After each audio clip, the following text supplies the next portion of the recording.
নমস্কার বন্ধুরা, শ্রী শ্রী রামকৃষ্ণ কথামৃততে তোমাদের সবাইকে স্বাগত জানাই। আজকে আমি রামকৃষ্ণ কথামৃত থেকে পড়ব দক্ষিণেশ্বরে রাধাকান্তের ঘরে গয়না চুরি এবং জন্মান্তর অধ্যায়টা। তাহলে চলো শুরু করি।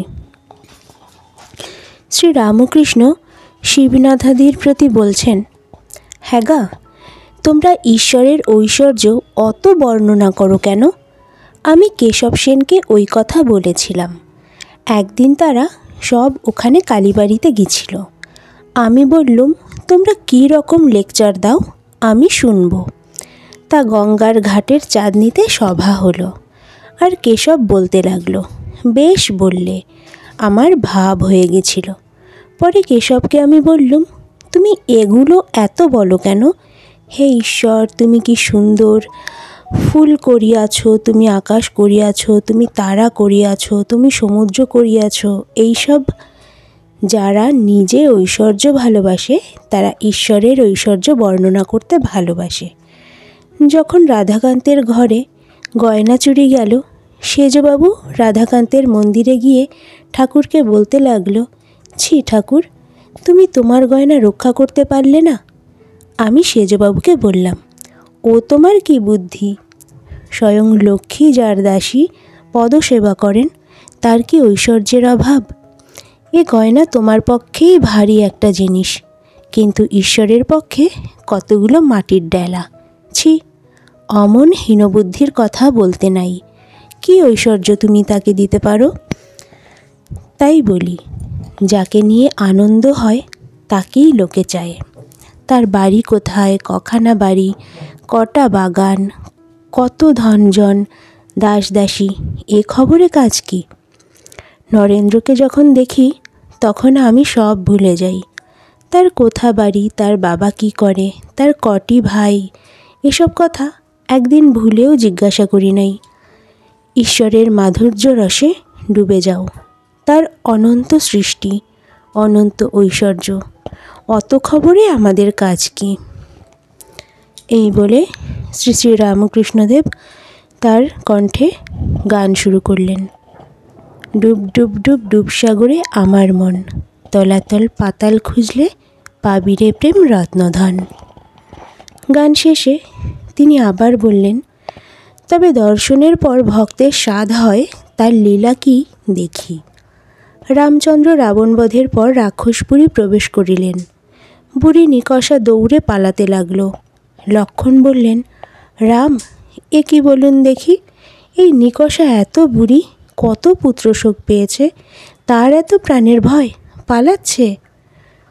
রামচন্দ্র নিকষাকে অভয় দান করে সম্মুখে আনিয়ে জিজ্ঞাসা করাতে নিকষা বললে, রাম, এতদিন বেঁচে আছি বলে তোমার এত লীলা দেখলাম, তাই আরও বাঁচবার স্বাদ আছে, তোমার আরও কত লীলা দেখব।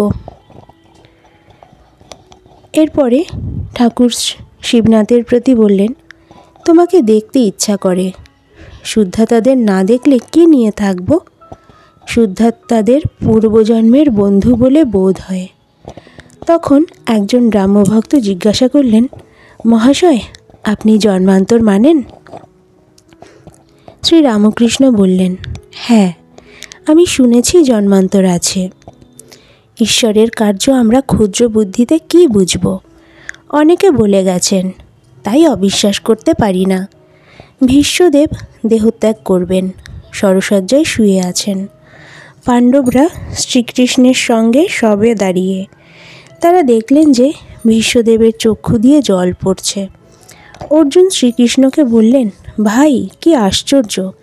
পিতামহ, যিনি স্বয়ং ভীষ্মদেব, সত্যবাদী, জিতেন্দ্রীয়, জ্ঞানী, অষ্টবসুর এক বসু, তিনিও দেহত্যাগের সময় মায়াতে কাঁদছেন। শ্রীকৃষ্ণ ভীষ্মদেবকে একথা বলাতে তিনি বললেন, কৃষ্ণ, তুমি বেশ জানো আমি সেজন্য কাঁদছি না। যখন ভাবছি যে পাণ্ডবদের স্বয়ং ভগবান নিজে সারথি, তাদেরও দুঃখ বিপদের শেষ নাই, তখন এই মনে করে কাঁদছি যে ভগবানের কার্য কিছুই বুঝতে পারলাম না। সমাজগৃহে এইবার সন্ধ্যাকালীন উপাসনা হইল। রাত্রি প্রায় 8:30। সন্ধ্যার 4-5 দণ্ডের পর রাত্রি জ্যোৎস্নাময়ী হল। উদ্যানের বৃক্ষরাজি লতাপল্লব শরৎচন্দ্রের বিমল কিরণে যেন ভাসিতে লাগিল। এদিকে সমাজগৃহে সংকীর্তন আরম্ভ হইয়াছে। ভগবান শ্রীরামকৃষ্ণ হরিপ্রেমে মাতোয়ারা হইয়া নাচিতেছেন। ব্রাহ্মভক্তেরা খোল করতাল লইয়া তাহাকে বেরিয়া বেরিয়া নাচিতেছেন। সকলেই ভাবে মত্ত, যেন ভগবান সাক্ষাৎ লাভ করিয়াছেন। হরিনামের রোল উত্তরোত্তর উঠিতেছে। চারিদিকে গ্রামবাসীরা হরিনাম শুনিতেছেন আর মনে মনে উদ্যান স্বামী ভক্ত বেণীমাধবকে কতই ধন্যবাদ দিতেছেন।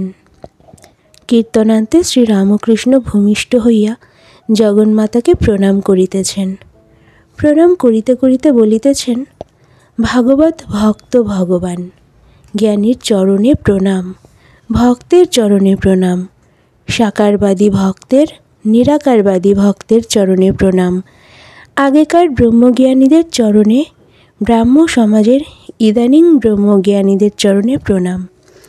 বেণীমাধব নানাবিধ উপাদেয় খাদ্য আয়োজন করিয়াছিলেন ও সমবেত সকল ভক্তকে পরিতোষ করিয়া খাওয়াইলেন। শ্রীরামকৃষ্ণও ভক্ত সঙ্গে বসিয়া আনন্দ করিতে করিতে প্রসাদ গ্রহণ করিলেন। আজকের পাঠ এই পর্যন্তই শেষ হলো। দেখা হবে পরের ভিডিওতে। পাঠ কেমন লাগলো অবশ্যই জানাবে আর সাবস্ক্রাইব করে চ্যানেলের পাশে থাকবে। জয় শ্রী ঠাকুর রামকৃষ্ণ।